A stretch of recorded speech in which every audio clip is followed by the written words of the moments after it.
After a year on the road, I thought I'd get tired of traveling. The endless clatter of railways, highways, and everything in between. But as my train pulled into the station at Bellariva, I felt every bit as excited as the first day of my journey. A whole year. It felt like a lifetime. The places I'd seen, the people I'd met, of course, the forgotten treasures I'd given a new lease of life along the way. I'm a restorer by trade. Bringing our most beloved possessions back to life is what I love to do. I'd been traveling for months, working my way from one town to the next, fixing everything from family heirlooms to VCRs. Bellariva was my chance to take a break. Unfortunately, that would have to wait until after I'd unpacked.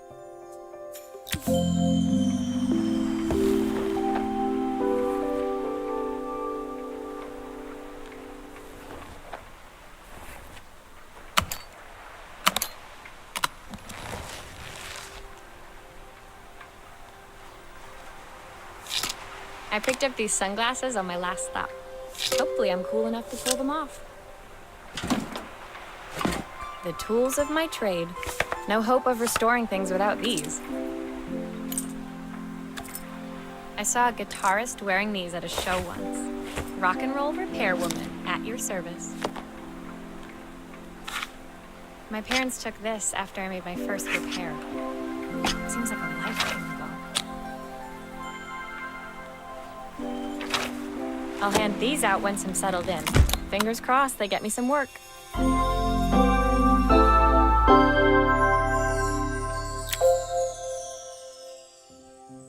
Finally, I'd made it to Bellariva. I'd come for the food festival, taking place in a few days' time. After living off TV dinners and instant ramen for the last few months, I was craving a decent meal. Of course, I'd need to earn enough money to pay for it, so I figured I'd head out the next day and find some work. My parents never wanted me to go. They wanted me to stay in their shop and have a simple, stationary life. I knew there was a world out there, beyond the four walls of our antique store, that I had to be a part of. I daydreamed constantly about the weird and wonderful places each of our antiques came from. I loved figuring out their stories, revealing the memories hidden beneath the screws and wires. My story in Bellariva began with a little girl and a voice she was longing to hear.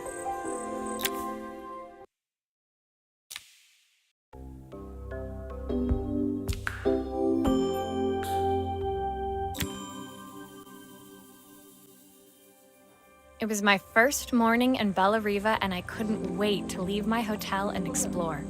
It was a quiet town, its streets and alleyways basking peacefully in the hot morning sun. In the main square, meanwhile, preparations were underway for the festival in a few days' time.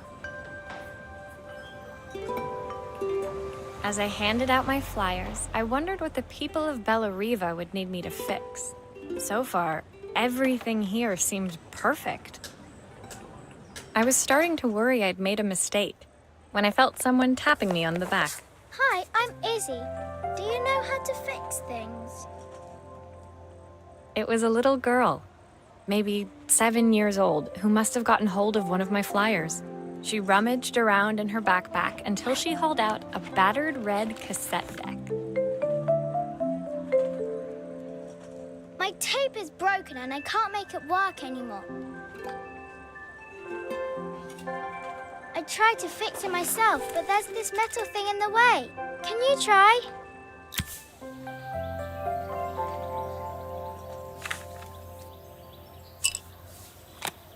Why did you do that?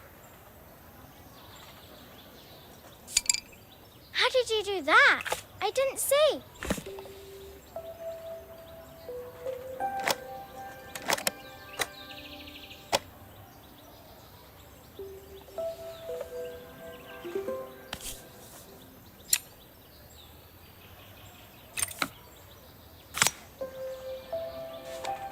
Aha!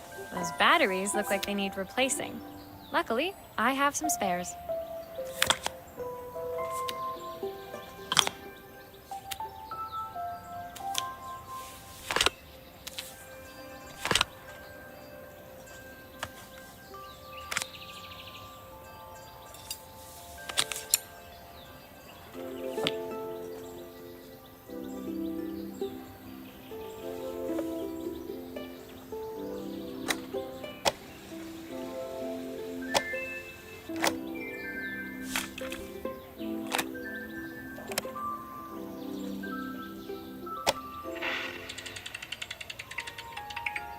Will you dream a dream for me?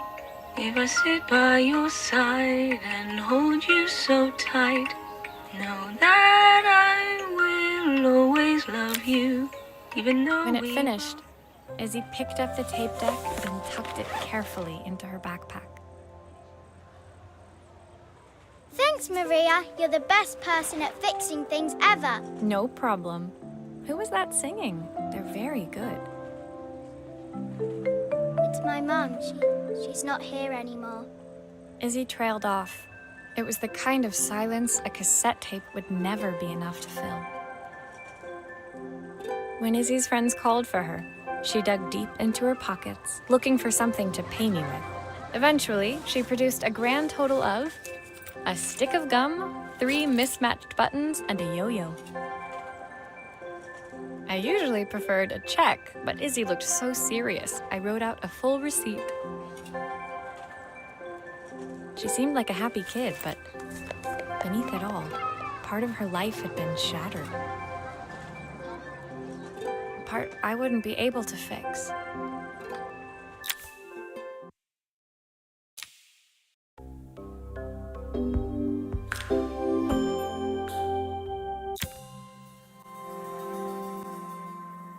My first repair complete, I spent the rest of the day doing small jobs in and around the square. I was exhausted when I got back to my hotel and found a message asking me to make one more visit. The address led me to a quaint little house, a stone's throw from the beach. Bathed in the evening light, it looked beautiful, in spite of its flaking paintwork and chipped tiles. The front door was opened by a harried-looking man, still dressed from a long day at the office. Are you Maria? My name's Joseph. I'm Isabel's father. I'm so sorry she bothered you this morning. Please, come in. I'd like to settle up properly.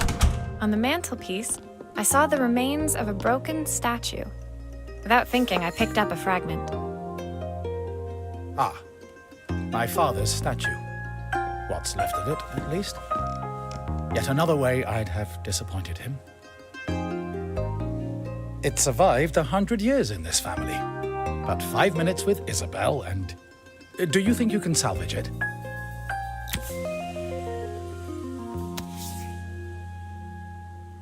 Will you be able to see the glue afterwards? I don't want people seeing the cracks.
Is this glue really strong enough to hold everything together?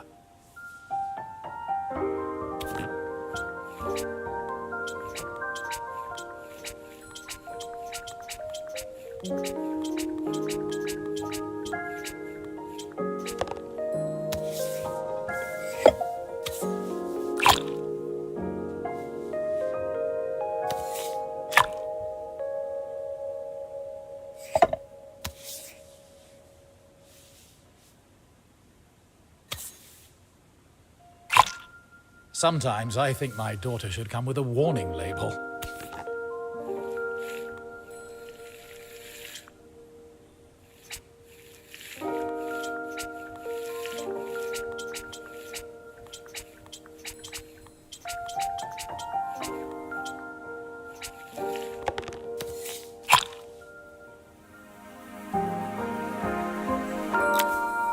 Thank you, Maria. It looks as perfect as it ever did. My father wanted me to make something of myself. He didn't have time for anything less.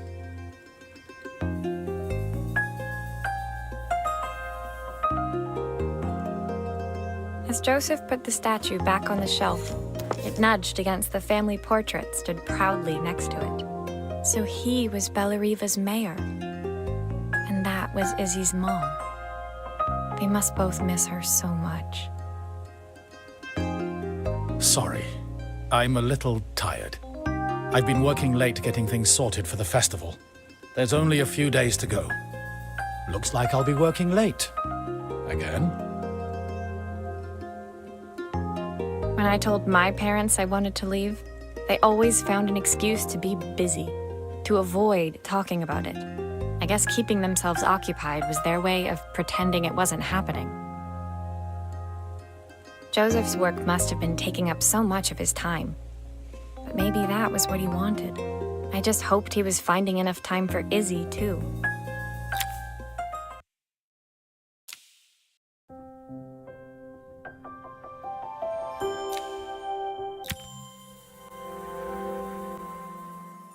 My second day in Bellariva dawned bright and clear. Another beautiful sunny morning.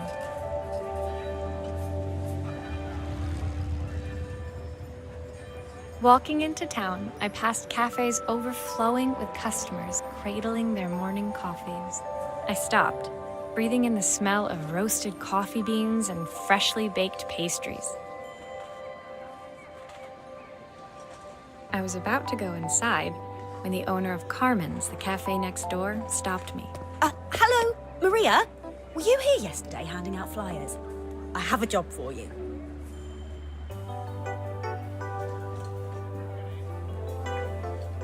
Her place was petite, tucked between its competitors as if hoping they wouldn't notice.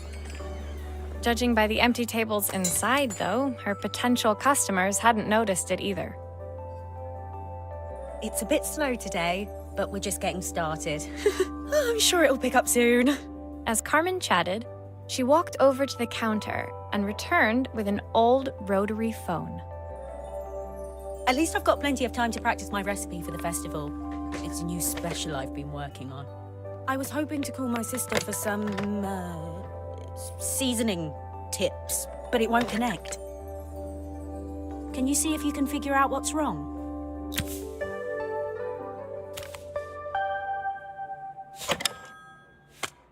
You can fix it, can't you? I can't afford to replace it.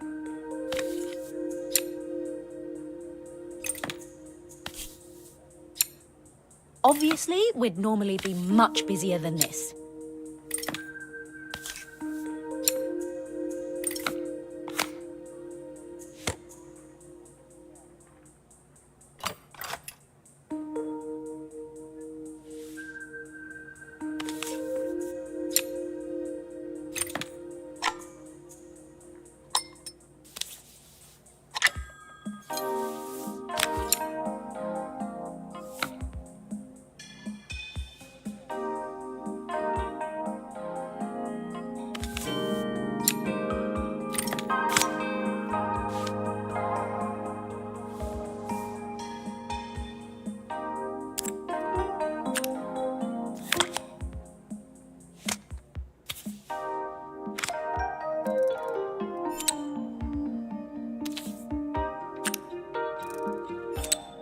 Looks like this new circuit board is all hooked up.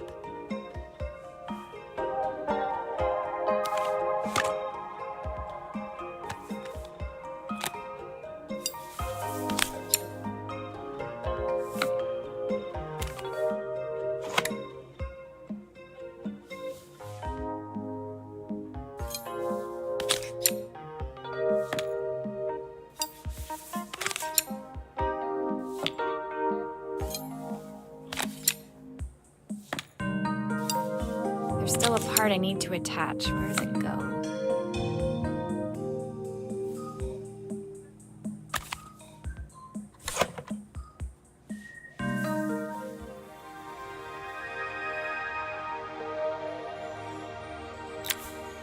When I handed the phone back to Carmen, she seemed almost reluctant to take it from me. So it's all working now, is it? I don't have to leave it to dry or let it cool down? Nope, it's ready to go. It'll be ringing off the hook in no time. That's if I can pay my phone bill anyway. And the rent, and the suppliers. Anyway, take a seat and I'll be right with you. Your coffee's on the house. I sat at one of the empty tables, while at the counter, Carmen had started dialing the phone. Hello? How's my favorite sister doing today? As she talked, Carmen became more and more tense. This didn't seem like a call for some cooking advice.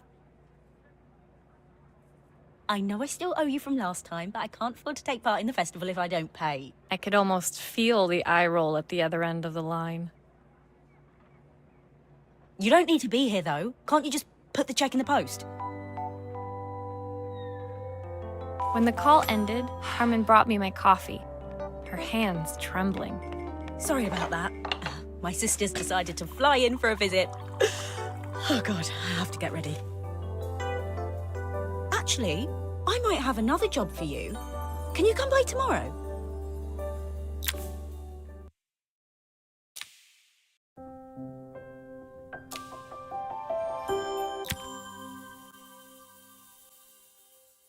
The next day, I'd promised Carmen I'd return to help her get the cafe ready for her sister's arrival. I was about to set out when I received an unexpected call from my hotel's reception desk. Apparently, another guest had asked for me by name. Curious, I took the creaking elevator up to the top floor and made my way to the room number they'd given. I knocked.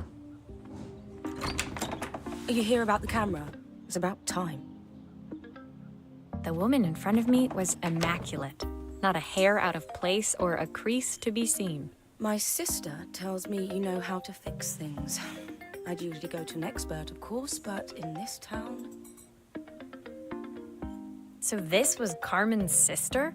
The two of them couldn't have been more different. Inside her room, I saw a beautiful reflex camera, any professional photographer's dream. The viewfinder is completely dark.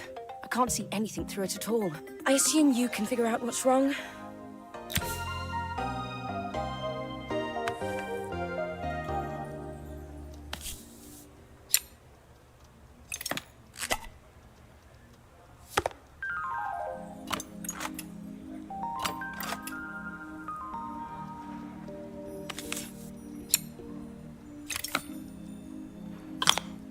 I don't suppose you've fixed anything this valuable before.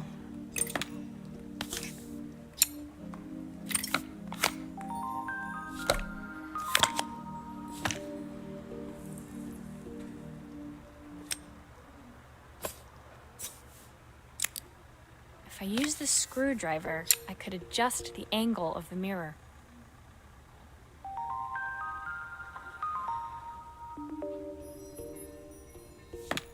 Perfect. Now the viewfinder should be working.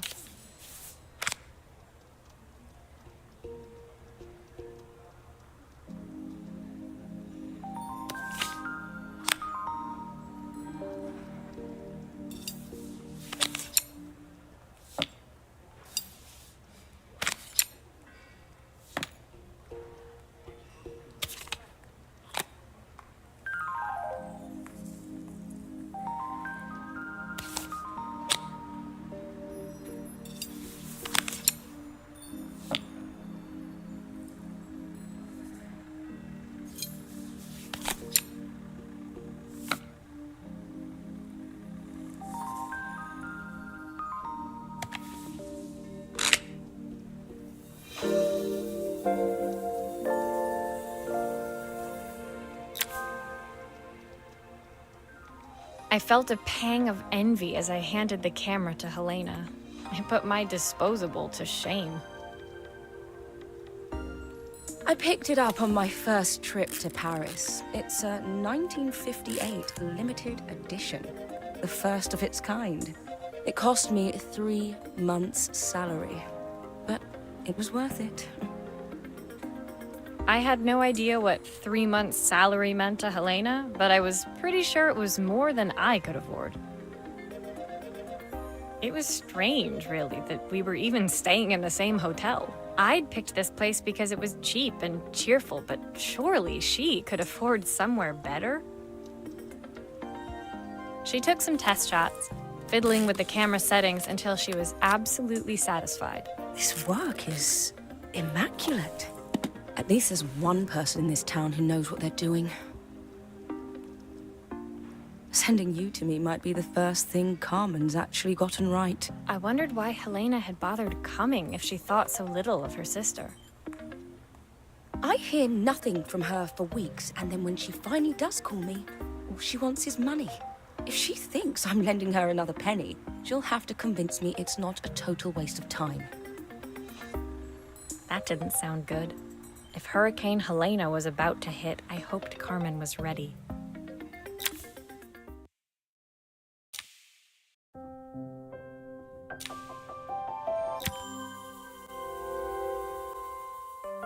The sun was setting over Bellariva by the time I reached Carmen's cafe.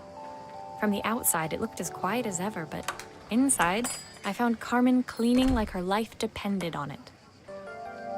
Maria! Oh, don't mind all of this. If Helena finds one speck of dust in here, I'll never hear the end of it. Carmen seemed pleased to see me, but I sensed the fidgeting tension beneath each sweep of her mop. Trying to live up to the standards of someone like Helena seemed like an impossible task. I hope you didn't mind fixing the camera for her. She was furious when it broke. I really need this to go well. If she doesn't lend me the money, I don't know how long I can keep this place going. Carmen led me to a back room, where she'd laid out the components of what looked like a neon sign. I had this made when I first opened the cafe, but I'm hopeless with electronics. So there was supposed to be a sign outside. This might explain the lack of customers. I'd like to put it up before Helena gets here. Can you give it a try?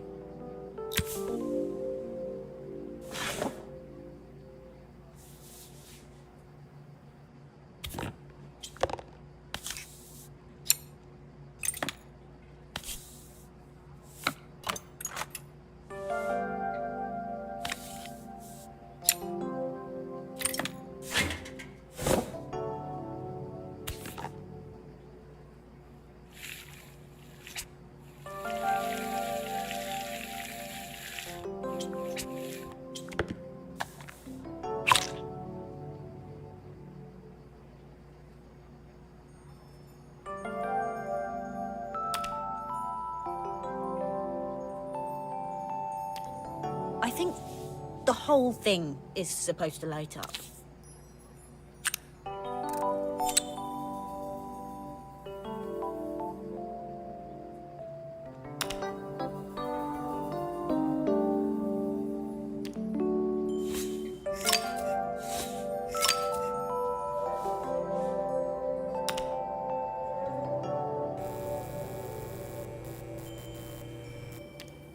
I don't know, it's a bit, flat.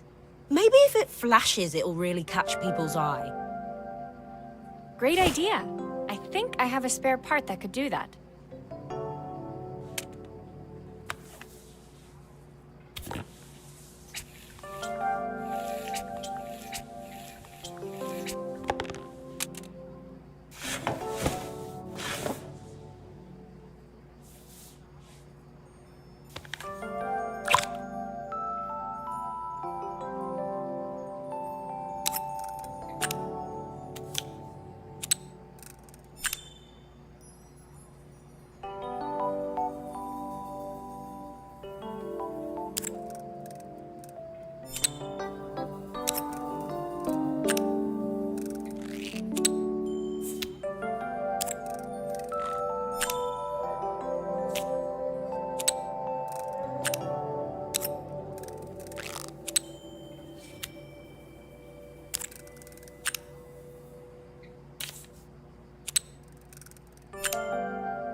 still need something else. Maybe we can add one of these.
It works!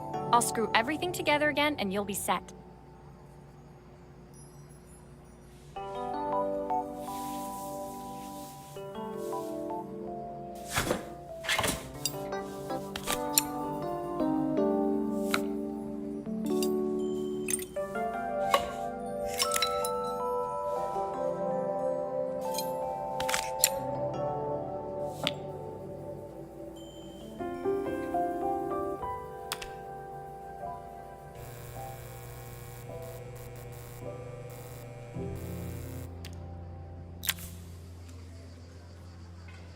The sign fixed, we headed outside and mounted it carefully over the cafe door.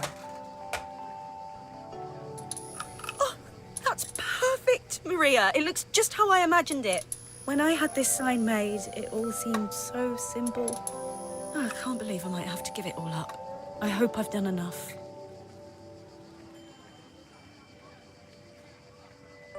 The smile froze on her face as she spotted something over my shoulder. I turned to see. Of course, my sister owns the only cafe in this entire town that isn't actually open. For better or worse, Helena had arrived.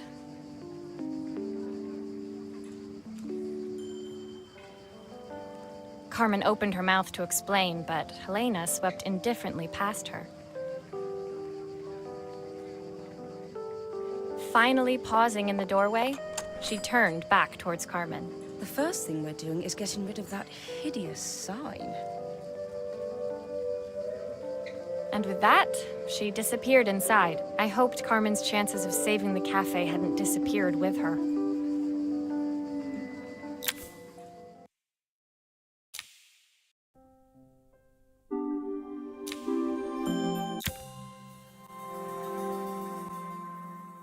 It was the day before the festival, and the whole town was busy getting ready. I had more work than I knew what to do with. When Joseph called with another job, I was craving the cool quiet of his and Izzy's seafront house. I'd barely reached their front door when I heard someone calling me. Psst, Maria, I need your help. Quickly, it's top secret. It was Izzy, peeking out from the side of the house. She beckoned for me to follow her. She led me through to a beautiful, unruly garden overflowing with flowers of every color. Nestled among them was a playhouse, its doorway almost completely obscured by a towering rose bush. You have to squeeze past it and breathe in real small, like this. Izzy took in a big gulp of air and crawled through the gap and into the playhouse. I hadn't planned on crawling in the dirt today, but the life of a repairwoman never did run smooth. On the table inside, there was an electronic toy.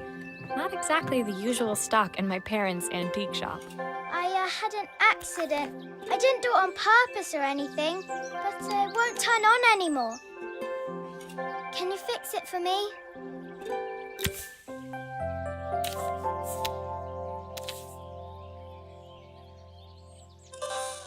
Why does it sound so scary? It wasn't like that before.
Do grown-ups play games as well?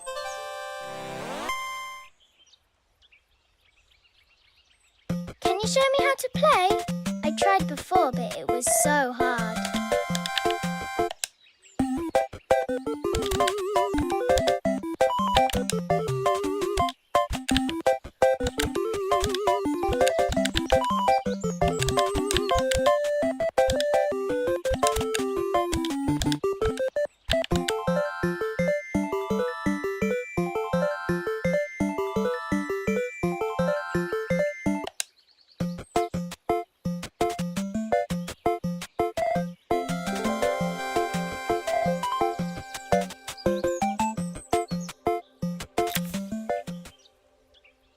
Her toy fixed, I watched Izzy retreat into its screen, taking refuge in a 3-inch world of her own.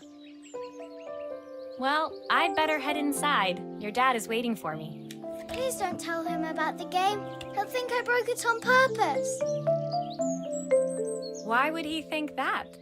Because, well, I kind of dropped it really hard at the wall.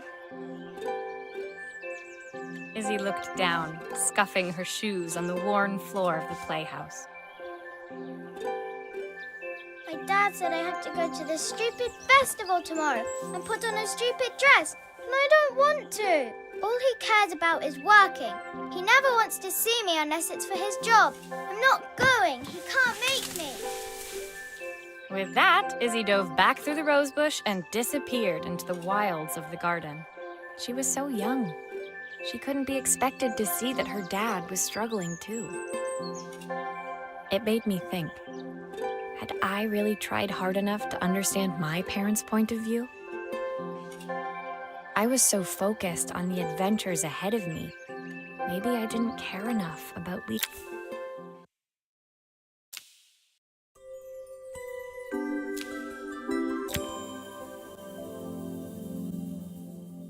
Leaving Izzy hiding in the garden, I walked around to the front of the house and rang the doorbell. It was only then I noticed my favorite overalls covered in grass stains. I scrubbed desperately, but it was too late. Maria, what are you doing? What happened to your clothes? I was, repairing a lawnmower. How unusual. Well, do come in. The job I've got for you is a little more delicate. Totally embarrassed, I walked into an orderly room filled with papers and ledgers. So this was his office. You must be so busy getting ready for the festival. Are you looking forward to it? Of course. It's traditional for the mayor to judge food from every cafe and restaurant in town. I'll be declaring the best chef in Bella Riva by this time tomorrow. Speaking of which, He unclipped the watch from his wrist and very carefully handed it to me. I'll have a tight schedule to follow, but my watch stopped working a while ago. Could you see if you can make it tick again?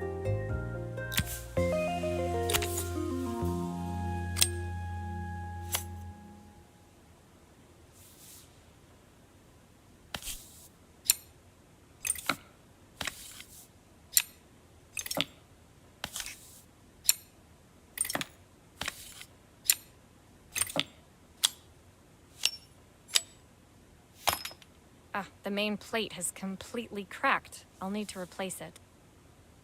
The cogs look good, though. If I'm careful, I can reuse those.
Are you sure it will all fit back together?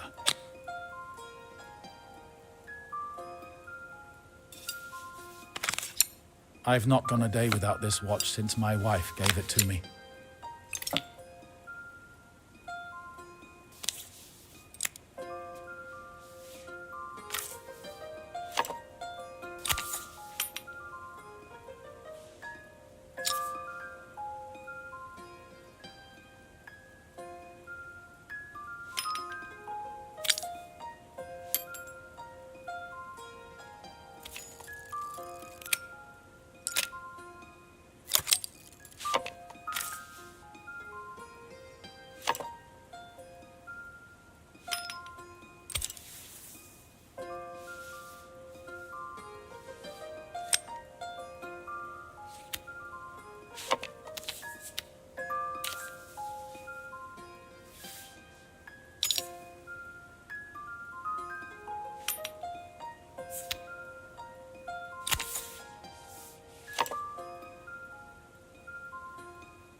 Looks like something is still missing.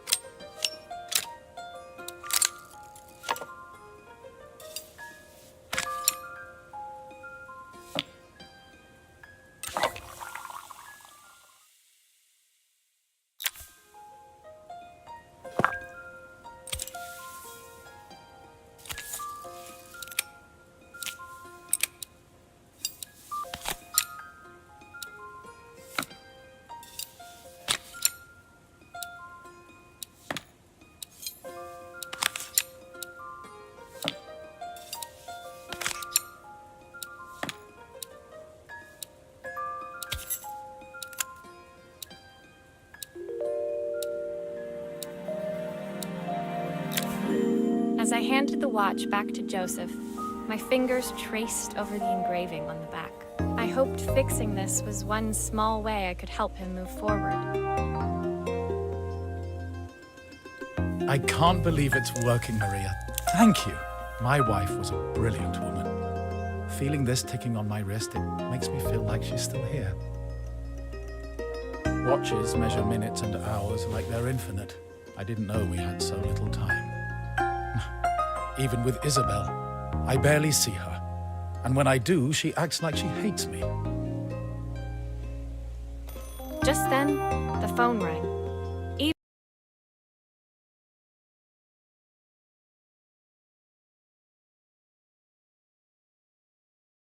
When he was at home, his work was never done.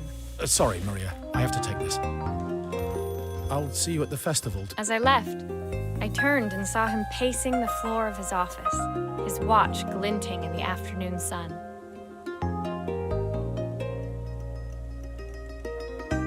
I hoped its quiet ticking would at least bring him some peace during the busy days to come.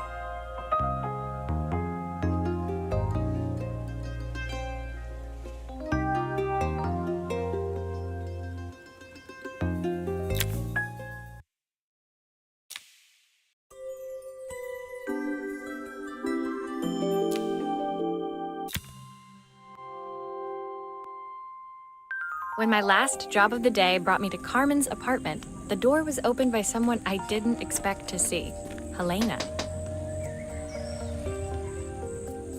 Sorry for inflicting this mess on you. Carmen's never seen a knick-knack she doesn't want to buy, apparently. Carmen's apartment was a little chaotic, but totally charming. It was easy to imagine her living in a place like this. It definitely wasn't Helena's style. She seemed more upmarket than flea market. I wondered why she was even here. We're having a clear out, or at least I am. Carmen's not helping, as usual. There's a market at the festival tomorrow. I'm selling some of these things to make her some money. She says she has nothing when there's all this stuff right under her nose. Helena stepped delicately past the items on the floor and reached down to pick up one from the pile. Look at this slide projector. Our parents treasured it, but Carmen treats it like a piece of junk. Can you take a look?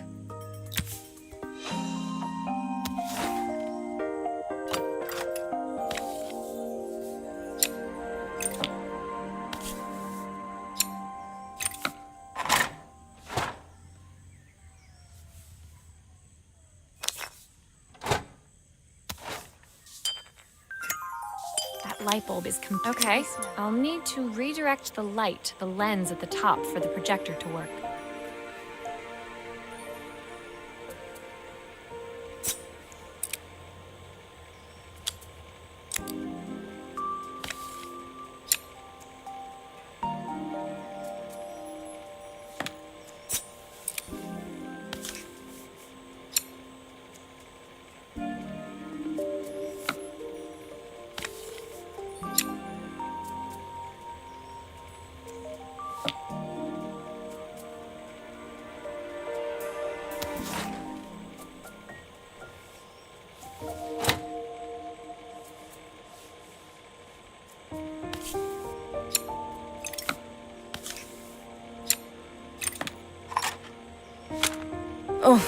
Typical.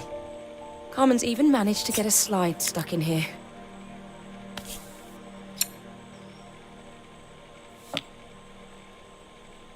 I was so excited when I moved to the city. Carmen, she looks so sad.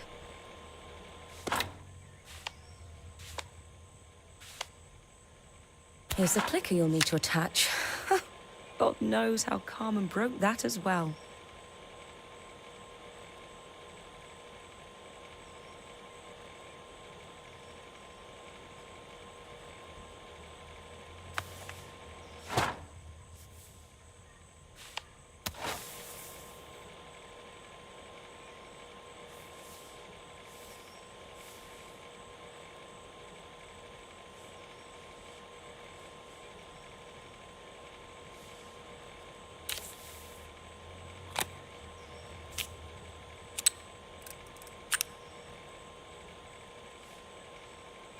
Still a few parts missing.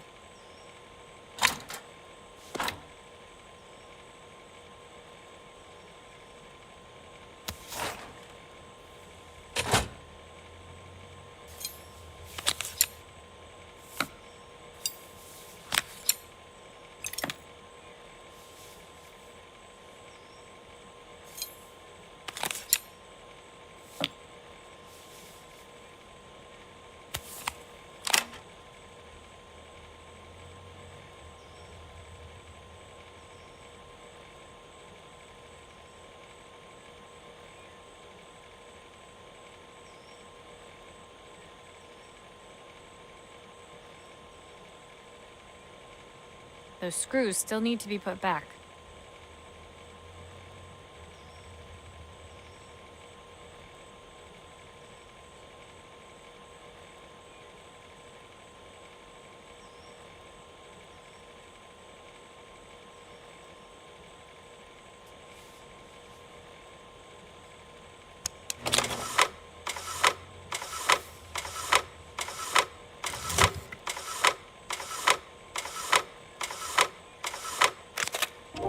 When we were younger, Carmen was always following me around. Those screws still need to be put back.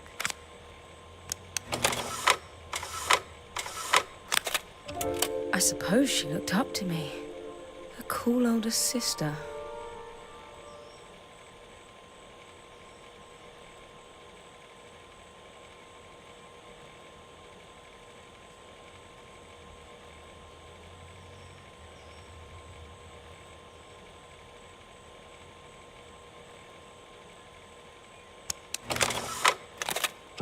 She used to ask me when I was coming home, but I was always too busy.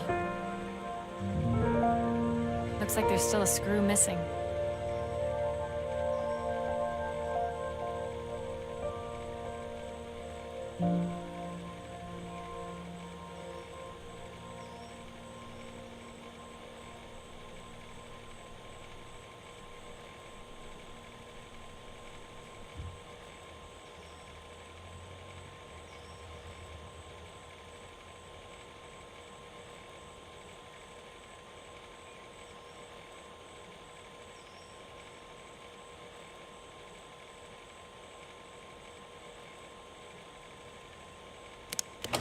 Looks like there's still a screw missing.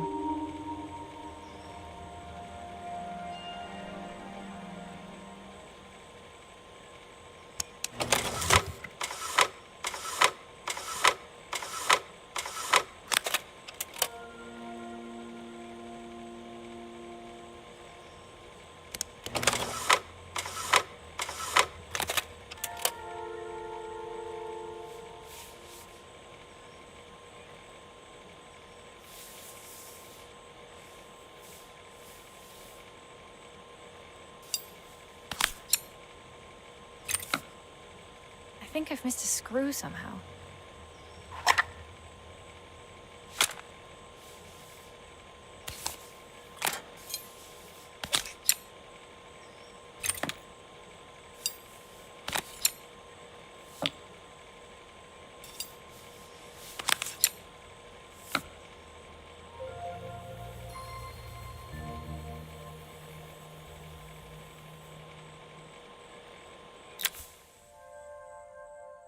Helena was transfixed, staring at the two young sisters the projector had brought glaringly into focus.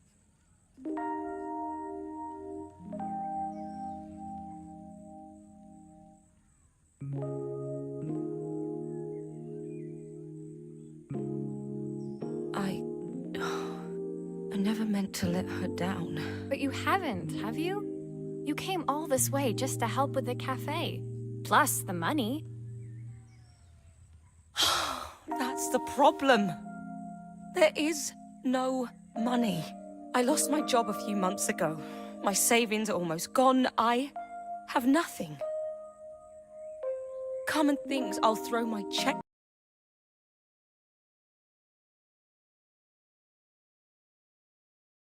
at her bad decisions and make them okay.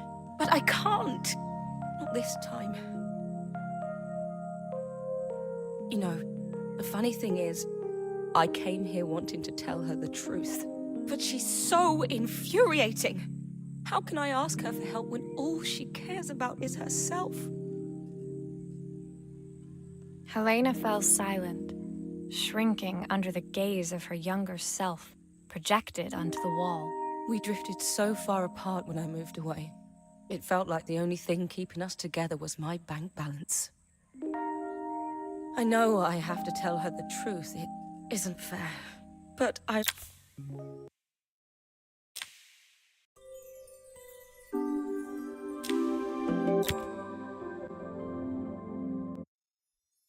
The day of the festival finally came, and after all my hard work, I was ready to put down my tools and pick up a fork. The smell as I entered the main square was incredible. Each stall was selling food even more delicious than the last.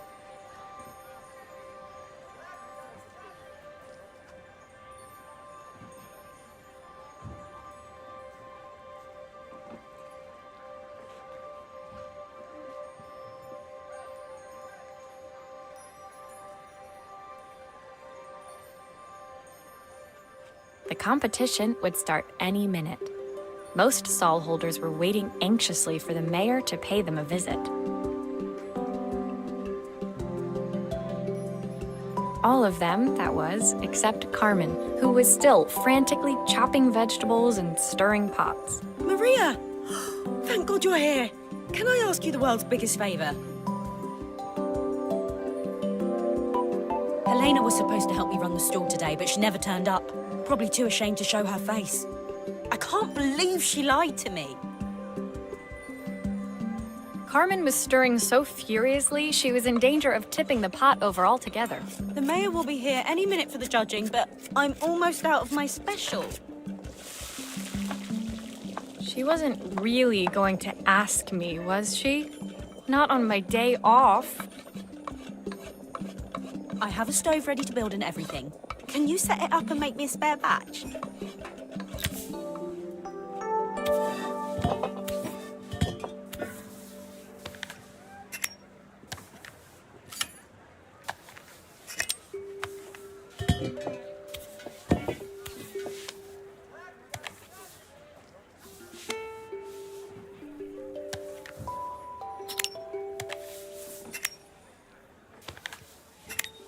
It all fits. Now to light the gas.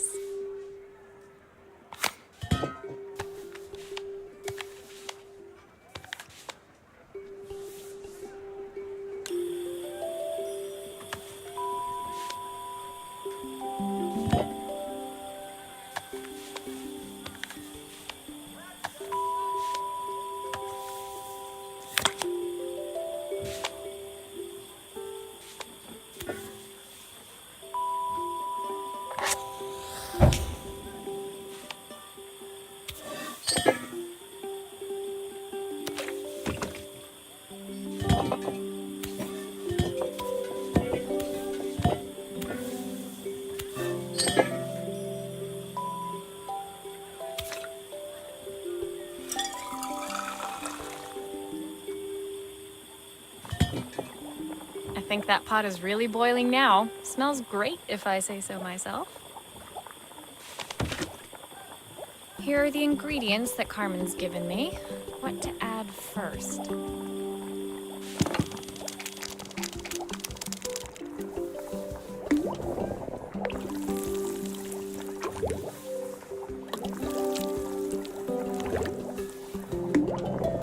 looks good. I'll scoop a spoonful when I'm ready to serve.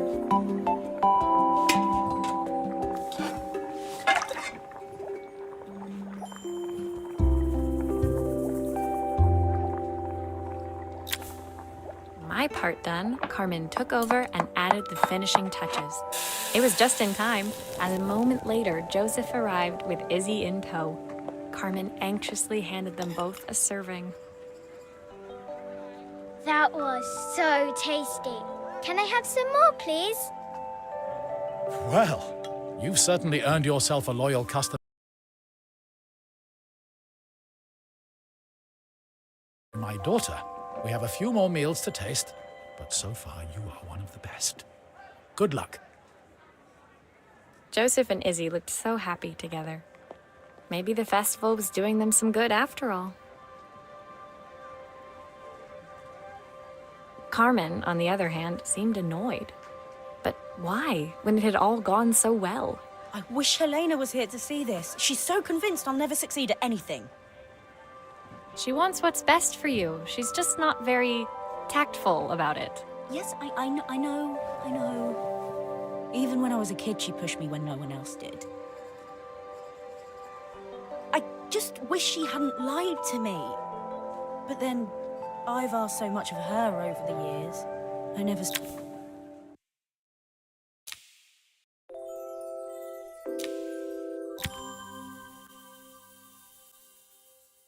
The festival finished. I only had one day left before I had to catch my train and leave Bella Riva behind. I couldn't go without saying goodbye to Carmen. So, that evening, I made my way to the cafe. It was unrecognizable. She'd done it. Best food in Bella Riva. Half the town was outside waiting to see what the fuss was about. Maria! My favorite sous chef. Come on through. It was Carmen, acting every inch the successful cafe owner she deserved to be. Even Helena was there, serving the coffees. This was the last place I expected to see her after yesterday's drama. Carmen led me through to a balcony upstairs, where she brought out an old record player. I found out where Helena was on the day of the festival. She was selling her camera to clear the cafe's debts. But then she didn't have much left for herself. So, I've asked her to come and stay with me for a while. We have a lot of catching up to do. I wanted to give her this, to cheer her up. We listened to it all the time when we were kids. Do you think it has one last tune in it?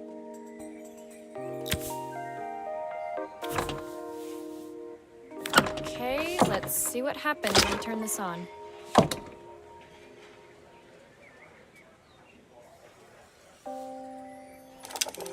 The speaker isn't connected properly.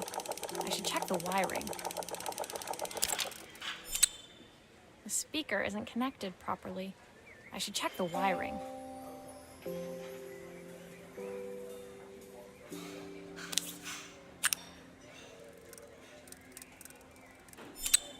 If I turn the volume up, I should be able to hear it now. I think that should do it. It's spinning the wrong way. How can I get it to play in the right direction? It must be to do with the motor. Let's see if one of these spares can turn things around.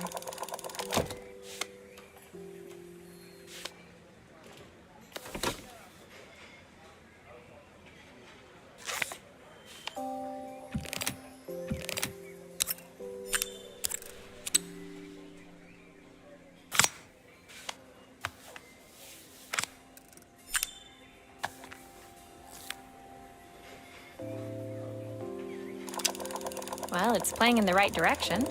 I should check it's turning at the correct speed.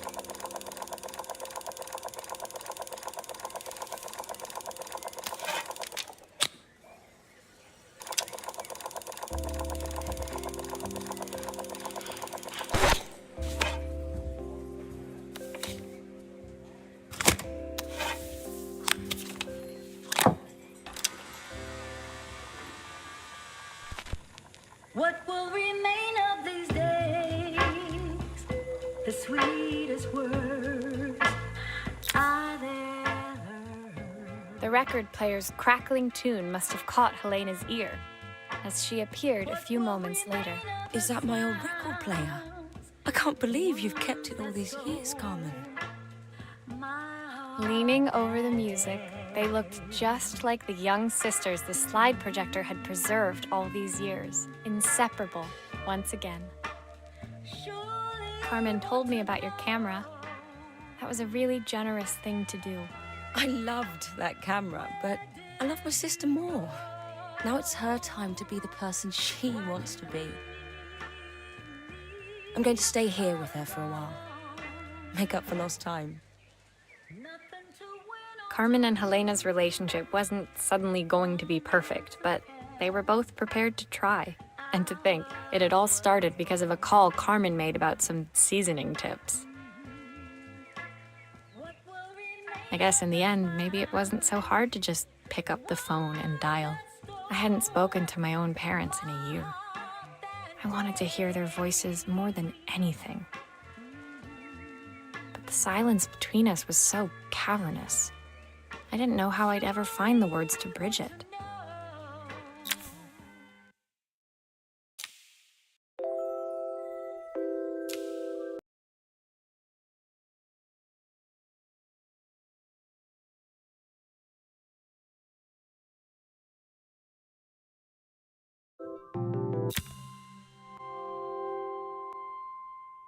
My final morning in Bellariva, I received one last call out to Joseph and Izzy's house.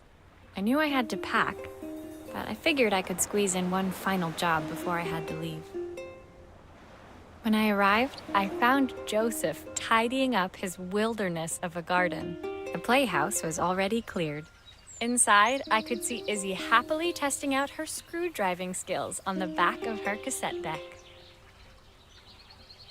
You've made quite the impression. Izzy, tells me she's going to be a repairwoman like Maria.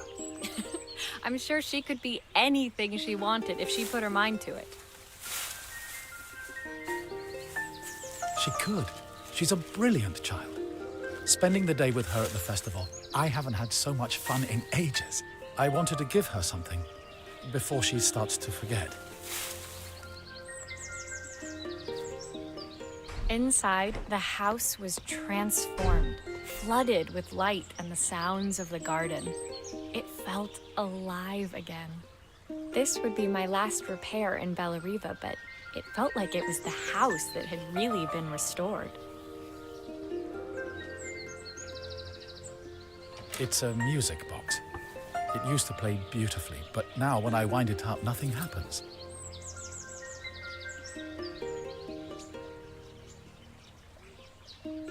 I'd love for Izzy to hear it sing again. Can you help?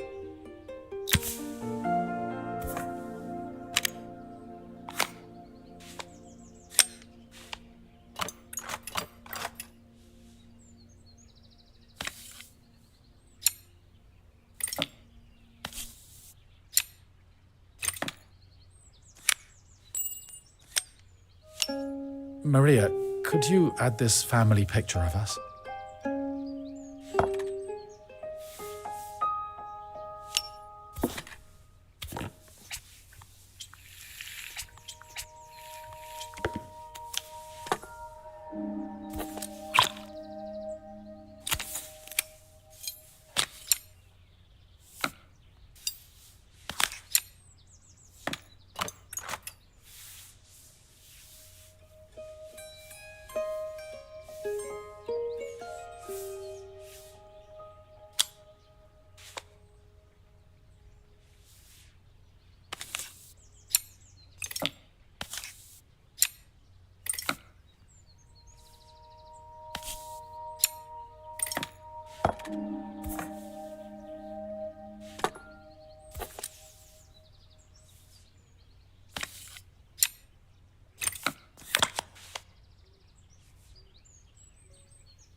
This mechanism is completely broken. I'll need to take it all apart before I can fix it.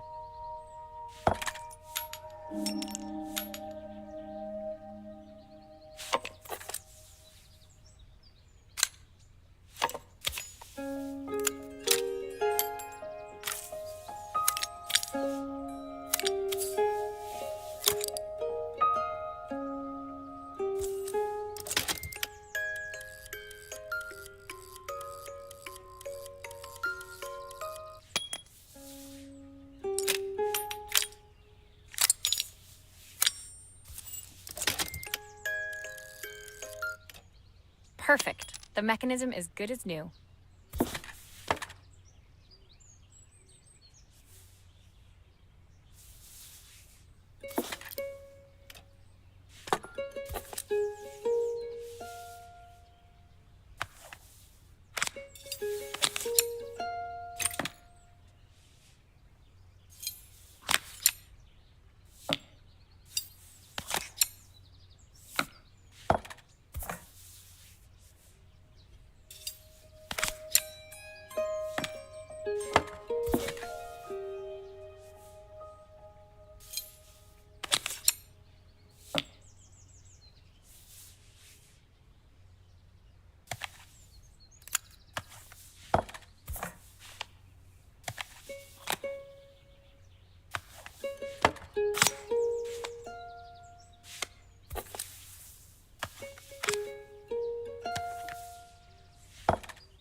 I think that's everything back together again. My wife used to sing this song to Izzy each night before bed, but I always worked too late to join them. Will you dream a dream for me if I sit by your side and hold you so tight? I've missed so much already. I want to be the father my wife wanted me to be. I've ended up so much like my own father, working all the time. Izzy needs me more than that, especially now it's just the two of us. My daughter comes first. Well, until she gets bored of her stuffy old dad anyway. I'll never ever get bored of you, Dad. Izzy came running into the room where Joseph scooped her up and onto his shoulders. She gazed at the music box, her eyes shining. I'd never seen her look so happy. Thank you, Maria, for everything. The things you fixed for me. I'm so glad to have them back. Joseph was a good father, and I could tell he was determined to be an even better one. When it came down to it, that was all any of us wanted. A second chance to make something right. My time in Bellariva was almost over, but before I left, I knew there was something of my own I needed to fix.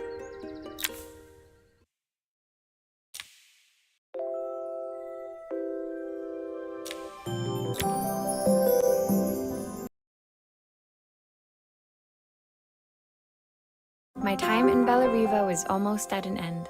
Another chapter finished in a story whose ending I hadn't felt ready to write. The people I'd met, the items I'd restored, they'd taught me so much about what was really important. Pulling out my suitcase from beneath the bed, I remembered the day I stole it from my parents' shop, the day I left. Afterwards, I was too ashamed to call them, to apologize. It was a guilt I'd been carrying around every day since.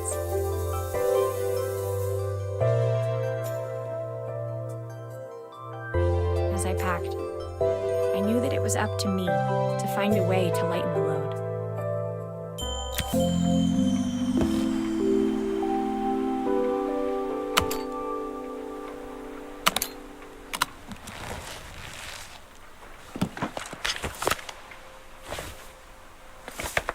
Helena gave me these designer shirts. Not sure I'll pull them off as well as she does.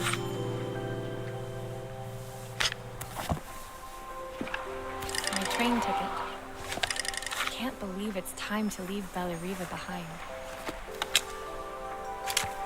My parents would love Bellariva. Maybe I can convince them to make the trip. My suitcase was full, but it was my heart that felt heavy as I made my way to the station. I was sorry to be leaving Bellariva behind, but I hoped that in my own small way I'd made a difference. Helena and Carmen's reunion was possible because they'd learned to overcome their differences. Joseph had realized he shouldn't let his grief or his work get in the way of his relationship with Izzy. They'd each learned to see things from someone else's perspective. maybe it was time I saw things through my parents' eyes. I knew it would be easier to jump on the next train, put even more distance between us, but I finally felt ready to talk to them. I just didn't know if they would feel the same. Did I even remember their number?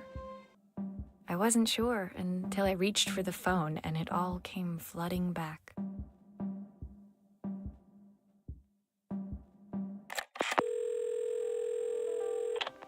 Mom? Dad? Maria? Is that you?